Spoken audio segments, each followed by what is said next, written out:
안녕하세요. 여러분의 마음을 위로하는 이야기 공간, 마음쉼터 라디오입니다. 오늘도 삶의 무게를 잠시 내려놓고 따뜻한 이야기 하나 들려드릴게요. 편안하게 들어주세요. 34년. 한명자 할머니가 손에 쥔 퇴직금 통장을 내려다보며 중얼거린 숫자였습니다. 34년간 학교 급식실에서 일했던 세월이 한 장의 종이 위 숫자로 정리되는 순간이었죠. 손가락 마디마디에 새겨진 칼자국과 화상. 자국들이 그 세월을 증명하듯 69세 명자 할머니의 손은 거칠었습니다. 여보, 이번에 퇴직금 들어왔어요. 거실 소파에 앉아 신문을 보던 남편 민수가 안경 너머로 아내를 바라봤습니다. 72세 조용한 성격의 남편은 평생 아내 뒤에서 묵묵히 지켜보는 사람이었습니다. 아이들한테 조금씩 나눠주는 게 어때요? 우리야 연금으로도 충분하니까. 명자는 남편의 말에 고개를 끄덕였습니다. 그리고 자연스럽게 두 며느리의 얼굴이 떠올랐죠. 큰 며느리 박은정 42세. 대기업에 다니는 커리어우먼으로 늘 단정한 정장 차림에 말끝을 또박또박 맺는 사람이었습니다. 명절 때면 정확히 10시에 도착해서 오후 4시에 떠나는 마치 회사 업무처럼 정해진 스케줄대로 움직이는 며느리였죠. 작은 며느리 이소연 38세. 아이 둘을 키우는 전업주부로 항상 앞치마를 두른 채 명자의 부엌을 드나들던 사람이었습니다. 어머니, 이거 드셔보세요. 하며 직접 만든 반찬을 들고 오는 며느리였죠. 명자는 조용히 계산기를 두드렸습니다. 퇴직금 전체를 쓸 순 없었습니다. 노후 자금도 필요했고 예상치 못한 병원비도 생각해야 했으니까요. 그래서 아이들에게 줄 수 있는 금액은 총 400만 원. 그걸 어떻게 나눌까 고민하다가 명자는 자연스럽게 결정했습니다. 소연이네는 300만 원, 은정이네는 100만 원. 남편이 깜짝 놀라 물었습니다. 왜 차이를 두는 거요? 명자는 담담하게 대답했습니다.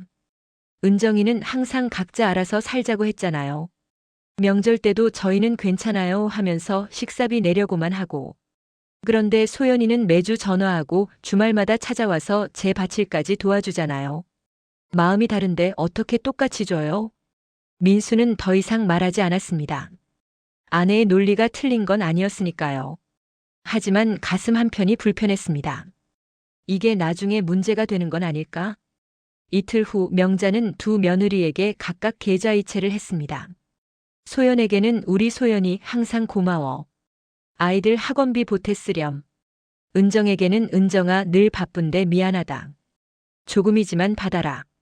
같은 문구와 함께요.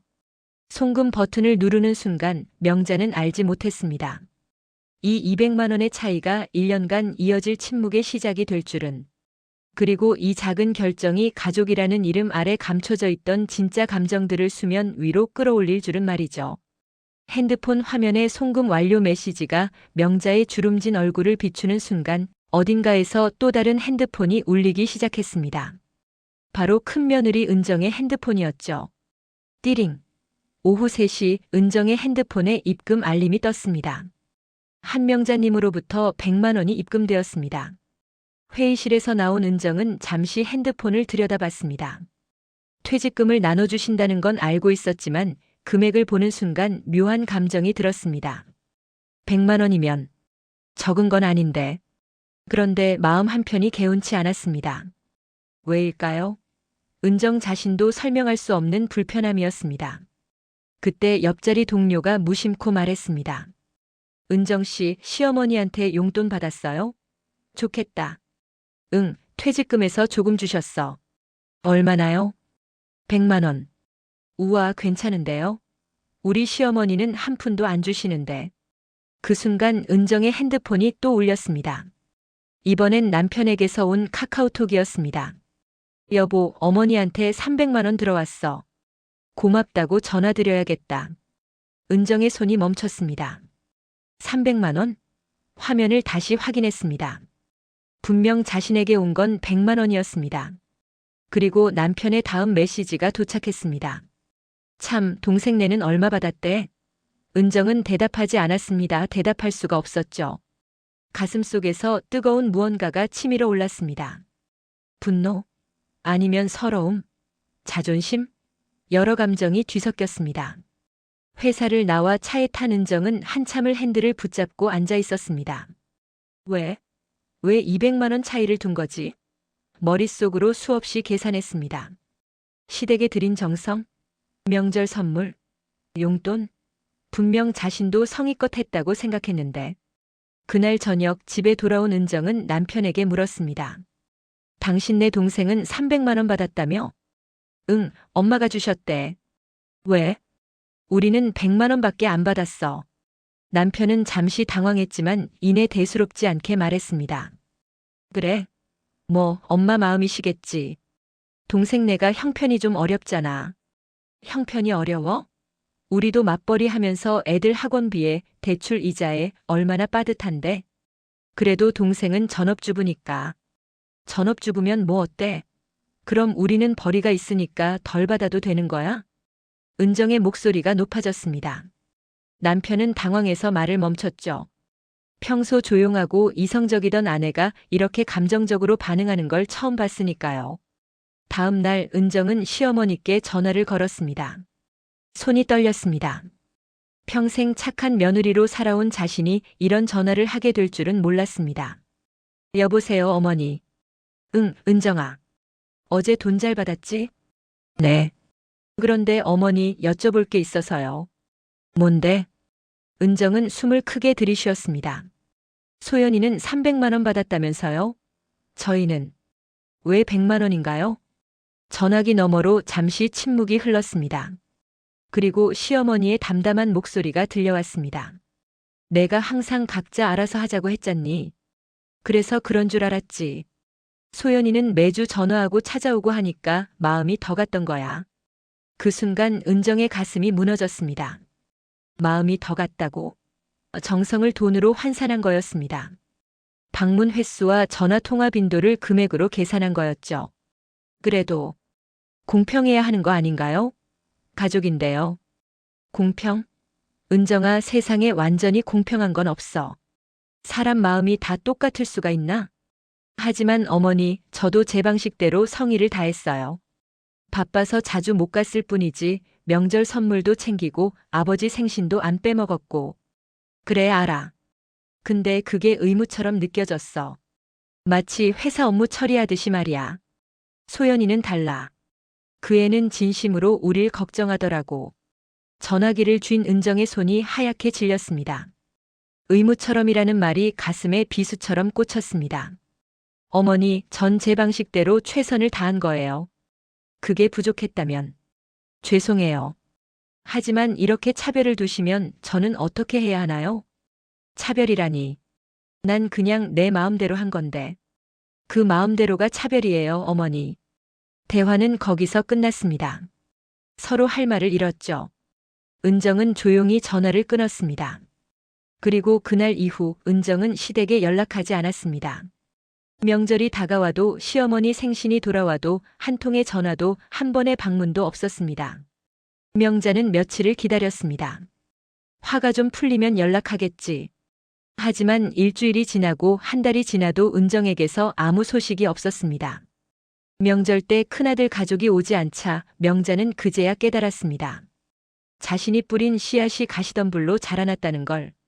한쪽은 멀어지고 한쪽은 더 가까워. 추석이 지나고 가을이 깊어졌습니다. 명자의 작은 텃밭에는 상추와 깻잎이 무성했고 고추도 빨갛게 익어갔습니다. 하지만 명자의 마음만큼은 텅 빈 듯 했습니다. 큰아들 가족이 추석에 오지 않았거든요. 은정이가 회사 일이 있대요. 큰아들의 짧은 문자 한 통이 전부였습니다. 평소 같으면 어머니 못 가서 죄송해요. 다음에 꼭 뵐게요. 라고 길게 사과하던 은정의 목소리는 들리지 않았습니다. 명절 상을 차리면서 명자는 계속 현관문 쪽을 바라봤습니다. 혹시 깜짝 올까? 하는 기대를 버릴 수 없었죠. 하지만 문은 끝내 열리지 않았습니다. 큰댁이 화났나 봐요. 남편 민수가 조용히 말했습니다. 내가 잘못했나? 잘못까지는 아니지만 마음을 다치게 한 건 맞는 것 같아요. 명자는 대답하지 않았습니다. 자신의 선택이 틀렸다고 생각하지 않았지만 그렇다고 이 결과가 맞다고도 생각되지 않았습니다. 바로 그때 초인종이 울렸습니다. 어머니, 저희 왔어요. 현관문이 열리고 작은 며느리 소연이 들어왔습니다. 두 손 가득 음식을 담은 통들을 들고 아이들 손을 이끌고 들어온 소연의 얼굴은 환했습니다. 어머니, 송편 만들어 왔어요. 우리 같이 차례 지내요. 명자의 얼굴에 미소가 번졌습니다. 그래도 이 집에 명절이 온 것처럼 느껴졌으니까요. 하지만 동시에 가슴 한편이 무거웠습니다. 큰아들 내가 있어야 할 자리가 너무 크게 비어 보였거든요. 그날 이후 소연은 더욱 자주 시댁을 찾았습니다. 주말마다 명자의 집 초인종이 울렸습니다. 어머니, 장봐 왔어요. 어머니, 깍두기 담가 왔어요. 어머니, 아이들이 할머니 보고 싶대요. 소연이 올 때마다 명자의 냉장고는 채워졌습니다. 손수 담근 김치, 정성스레 졸인 멸치볶음, 아이들 손으로 빚은 쿠키까지. 소연의 정성은 음식만이 아니었습니다. 어머니, 밭일 제가 할게요. 허리 안 좋으시잖아요. 소연은 앞치마를 두르고 텃밭으로 나갔습니다. 상추를 따고 잡초를 뽑고 고추를 수확했습니다. 명자가 말렸지만 소연은 웃으며 말했죠. 제가 좋아서 하는 거예요. 어머니 키운 채소가 제일 맛있어요. 그 모습을 보며 명자는 생각했습니다. 이래서 소연이한테 마음이 더 가는구나. 말로 표현하지 않아도 행동으로 보여주는 사랑이 있었습니다. 전화 한 통, 방문 한 번이 주는 따뜻함이 있었습니다. 어느 토요일 아침 소연은 명자에게 물었습니다. 어머니, 혹시 큰형님네랑 안 좋으신 거예요? 명자는 순간 말문이 막혔습니다. 뭐라 설명해야 할까요? 내 남편 내한테 돈을 더 줬더니 큰며느리가 화났어. 라고 솔직히 말할 수도 없는 노릇이었습니다. 아니야. 바빠서 그런 거겠지. 하지만 소연은 이미 눈치챘습니다. 명절에 형님네가 오지 않은 것도 어머니의 핸드폰에 큰형님 전화가 뜸해진 것도 다 알고 있었습니다. 어머니, 혹시 제 때문인가요? 내 때문? 무슨 소리야? 저희한테 돈 더 주셨다는 거. 큰형수님이 알고 계시잖아요. 명자는 깜짝 놀랐습니다. 소연이 그걸 알고 있었다니. 넌 어떻게 알았어? 남편이 형한테 들었어요. 형수님이 많이 서운해하신대요. 명자는 한숨을 쉬었습니다. 미안하구나. 내가 그 사이에 끼어서. 아니에요, 어머니. 전 어머니가 잘못하신 거라고 생각 안 해요. 소연은 명자의 손을 잡았습니다. 사람 마음이 다 다른데 어떻게 똑같이 나눠요? 전 어머니가 주신 돈도 감사하지만 그보다 저희를 아껴주시는 그 마음이 더 소중해요.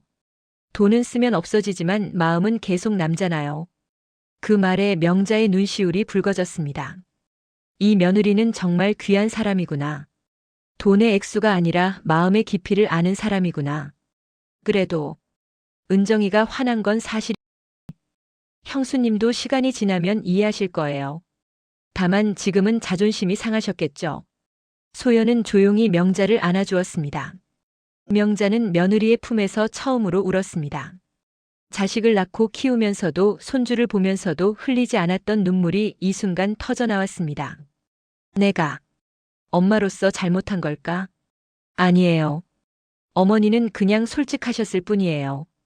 그날 이후로도 소연의 방문은 계속되었습니다. 어떤 날은 빈손으로 와서 그냥 명자와 이야기를 나누기도 했습니다.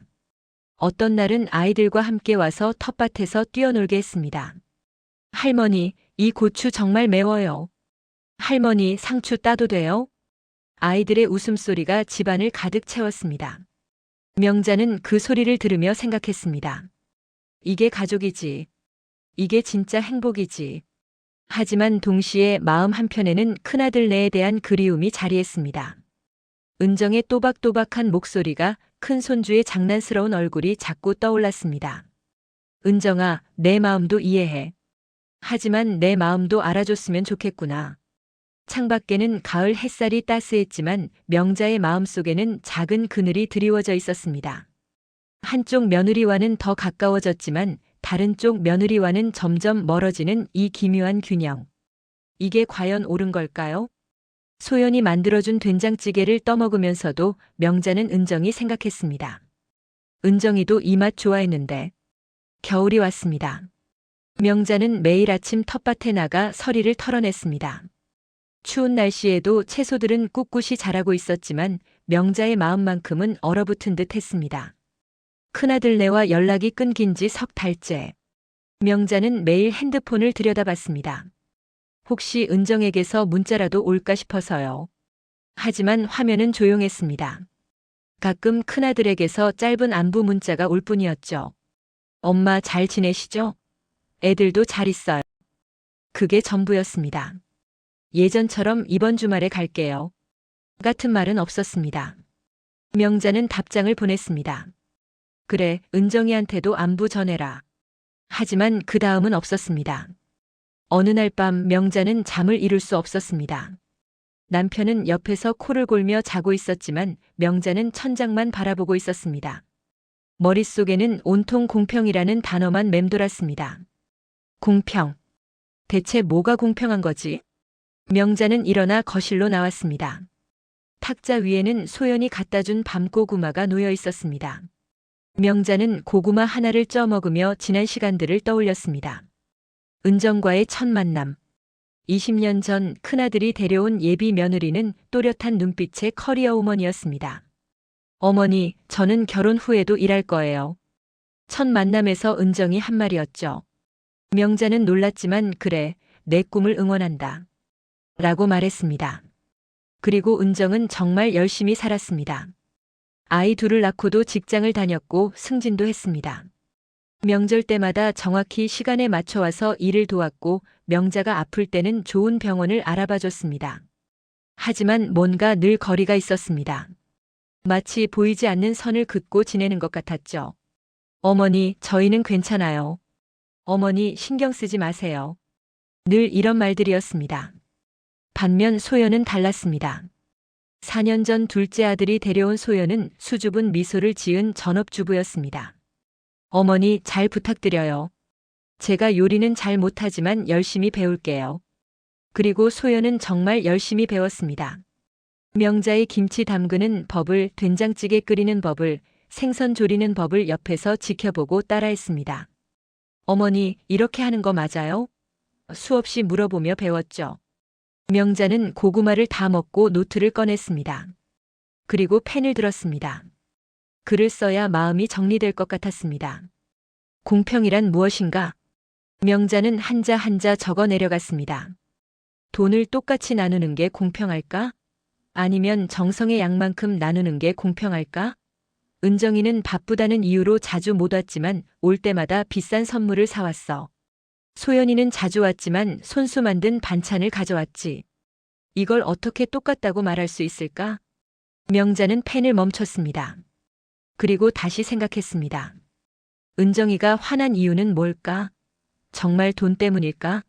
아니면 자기 정성이 인정받지 못했다는 서운함 때문일까?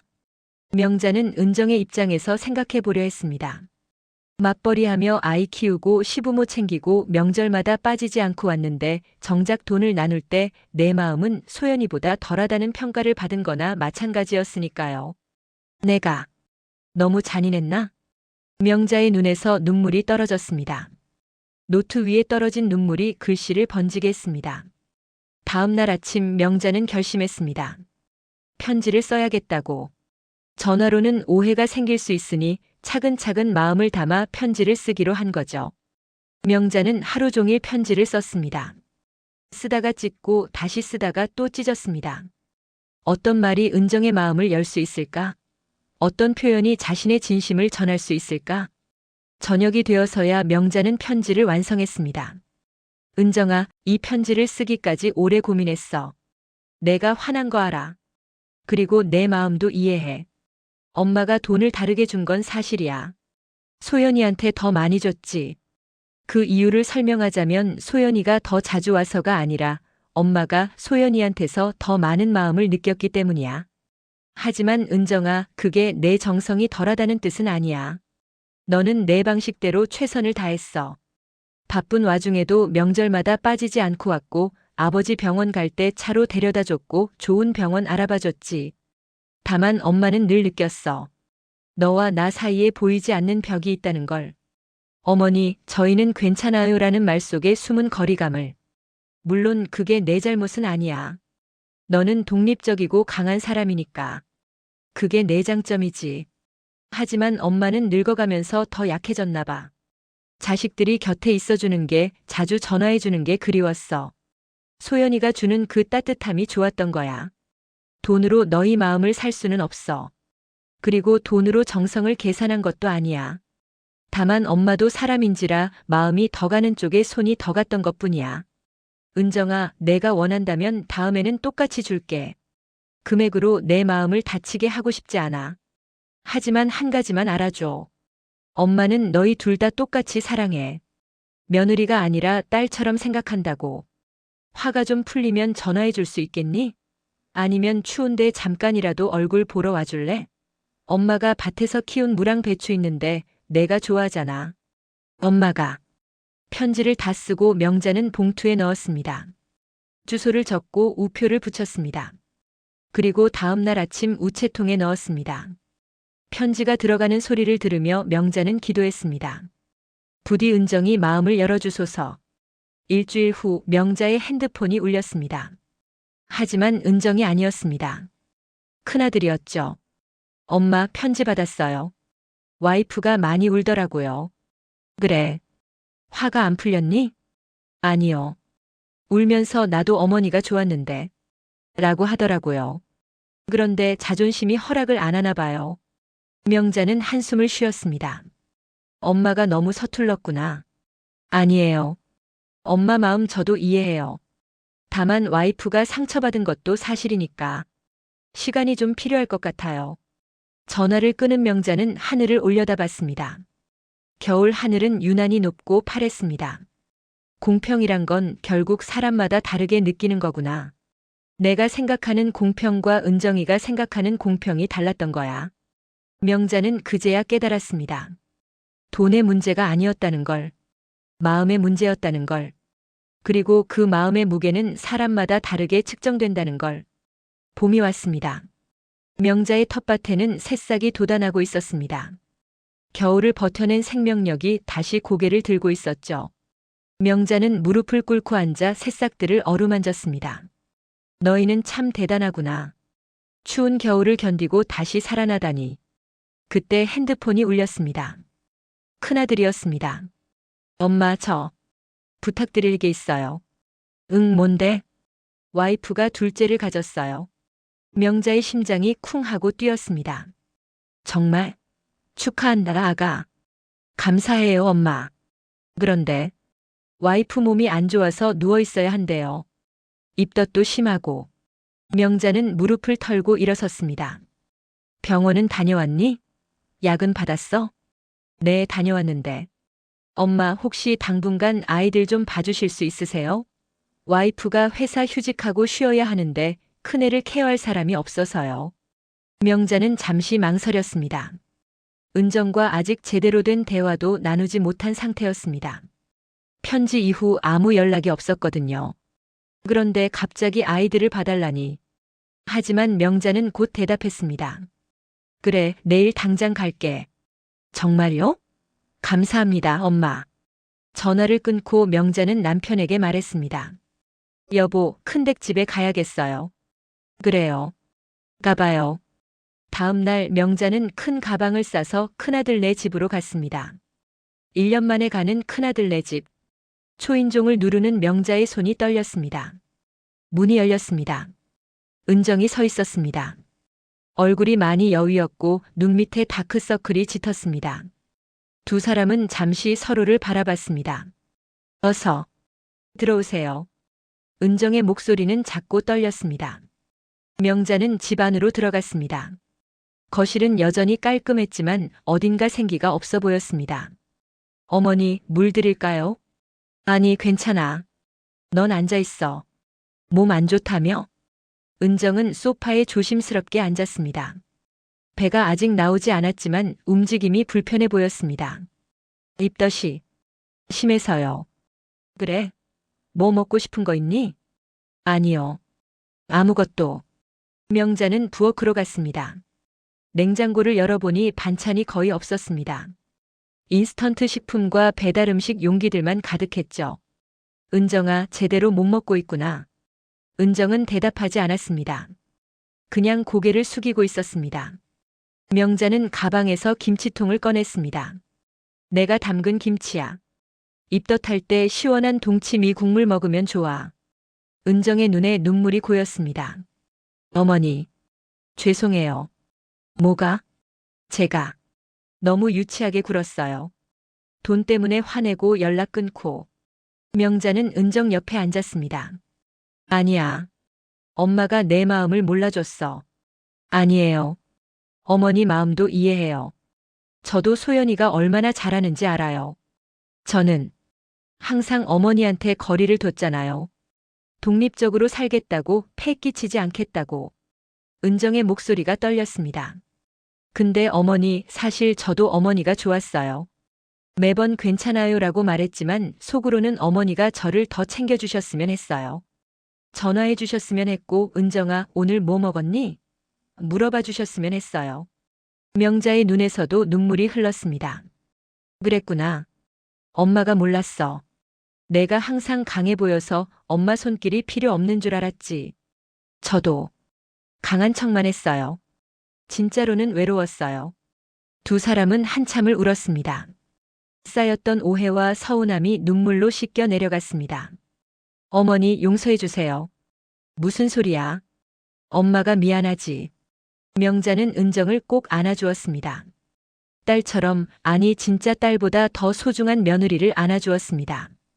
은정아, 이제부터는 편하게 지내자. 뭐 필요한 거 있으면 말하고 힘들면 기대고. 엄마가 여기 있잖아. 네. 감사합니다. 그날부터 명자는 큰아들네 집에서 머물렀습니다.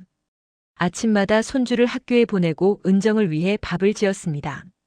입덧하는 은정을 위해 새콤한 무침을, 부드러운 계란찜을, 시원한 오이냉국을 만들어줬습니다. 어머니, 이거 정말 맛있어요. 그래, 많이 먹어. 뱃속 아기 생각해서라도. 은정은 명자가 차려준 밥을 감사하게 먹었습니다. 그리고 깨달았습니다. 자신이 진짜 필요했던 건 돈이 아니라 이런 따뜻한 손길이었다는 걸. 어느 날 저녁 은정이 조심스럽게 물었습니다. 어머니, 소연이한테 미안하지 않으세요? 제가 어머니 시간을 다 뺏고 있잖아요. 명자는 웃으며 대답했습니다. 소연이는 이해할 거야. 그 애는 그런 애니까. 그리고 정말로 소연은 이해했습니다. 주말이 되자 소연이 남편과 아이들을 데리고 큰형님 집에 찾아왔습니다. 형수님 괜찮으세요? 응. 고마워. 제가 반찬 좀 만들어 왔어요. 어머니 혼자 다 하시기 힘드시잖아요. 소연은 부엌으로 가서 명자와 함께 저녁 준비를 했습니다. 큰형님네 아이들과 자기네 아이들이 거실에서 뛰어노는 소리가 들렸습니다. 할머니, 우리 같이 놀아요. 할머니, 저 배고파요. 명자는 거실을 바라보며 미소 지었습니다. 이게 진짜 가족이구나. 돈으로 나눠지지 않는 마음으로 이어진 가족. 소파에 앉아있던 은정이 천천히 부엌으로 걸어왔습니다. 소연아, 내가 도울게. 아니에요, 형수님. 쉬세요. 괜찮아. 나도 좀 움직이고 싶어. 세 여자는 함께 부엌에서 저녁을 준비했습니다. 명자가 된장찌개를 끓이고 소연이 고등어를 굽고 은정이 상추를 씻었습니다. 그 모습을 보던 남편들이 거실에서 말했습니다. 저 모습 좀 봐. 진작 저렇게 지내지. 그러게. 엄마가 고생 좀 하셨네. 저녁 식사 시간 온 가족이 둘러앉았습니다. 명자, 민수, 큰아들 내외, 작은아들 내외, 그리고 손주들까지. 식탁은 비좁았지만 마음만큼은 넓었습니다. 자, 다들 많이 먹어. 명자가 밥을 퍼주며 말했습니다. 그때 은정이 조용히 말했습니다. 어머니, 제가 한 말씀 드려도 될까요? 그래, 뭔데? 은정은 소연을 바라보며 말했습니다. 소연아, 미안해. 그동안 내가 너무 속 좁게 굴었어.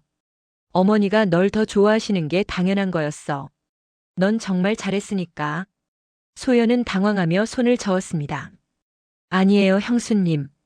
저도 형수님 상황 이해해요. 아니야. 너는 정말 훌륭한 며느리야. 나도 이제 너한테 배우고 싶어. 어떻게 하면 더 따뜻하게, 더 진심으로 가족을 대할 수 있는지. 그 말에 소연의 눈에도 눈물이 맺혔습니다. 형수님. 명자는 두 며느리를 바라보며 생각했습니다. 이게 바로 진짜 공평이구나. 금액이 아니라 정의 온도로 나누는 것. 그리고 그 온도는 서로를 이해할 때 비로소 따뜻해지는 거야. 식사 후 명자는 은정에게 조용히 말했습니다. 은정아, 다음에 뭐 좀 주게 되면 너희 둘한테 똑같이 줄게. 하지만 알아줘. 엄마 마음속에서 너희 둘은 똑같이 소중하다는 걸. 어머니, 이제 그런 거 신경 안 써요. 돈보다 중요한 게 있다는 걸 이제 알았어요. 뭔데? 따뜻한 밥 한 끼요. 어머니가 차려주신 이 밥 한 끼가 300만 원보다 더 값진 거예요. 명자는 은정의 손을 꼭 잡았습니다. 그래. 다음엔 돈보다 따뜻한 밥 한 끼로 나누자꾸나. 창밖으로 봄바람이 불어왔습니다. 겨울을 이겨낸 나무들이 새싹을 틀듯이 이 가족도 긴 겨울을 견디고 다시 봄을 맞이한 것입니다. 명자는 식탁에 둘러앉은 가족들을 바라봤습니다. 큰아들은 아이들에게 밥을 먹이고 작은아들은 아내에게 반찬을 건네고 은정과 소연은 서로 이야기를 나누고 있었습니다. 이게 가족이지.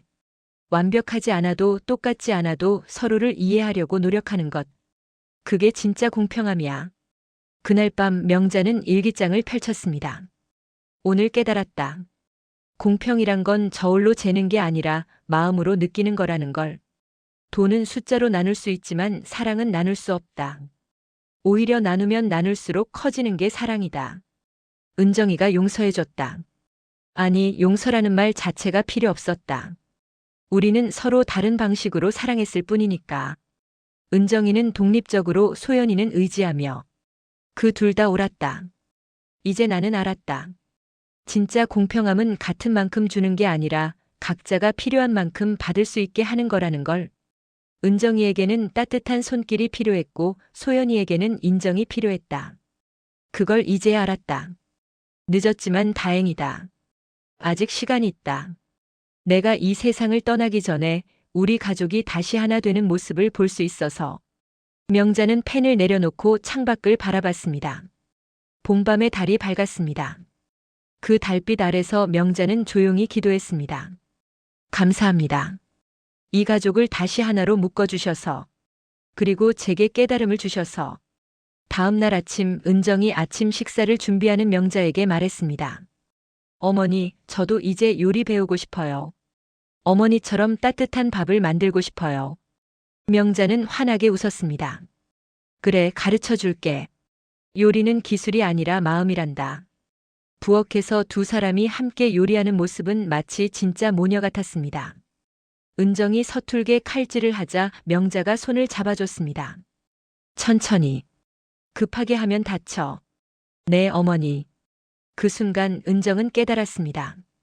자신이 평생 찾아 헤맨 것이 바로 이거였다는 걸.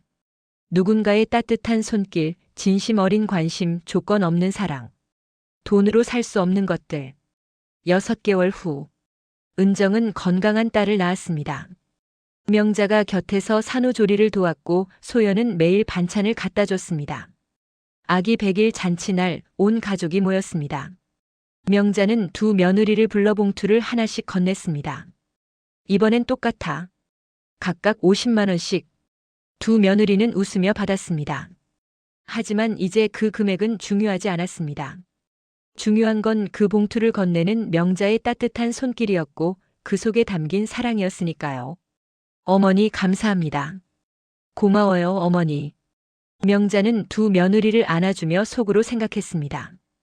공평함은 저울로 재는 게 아니라 마음으로 느끼는 거구나. 그리고 진짜 가족은 완벽하지 않아도 서로를 이해하고 용서할 때 완성되는 거야. 오늘 이야기가 여러분의 마음에 작은 위로가 되었기를 바랍니다. 마음 쉼터 라디오에서는 매일 이런 따뜻한 이야기들을 전해드리고 있어요. 구독과 좋아요로 응원해 주시면 더 좋은 이야기로 찾아뵙겠습니다. 오늘도 수고하셨습니다.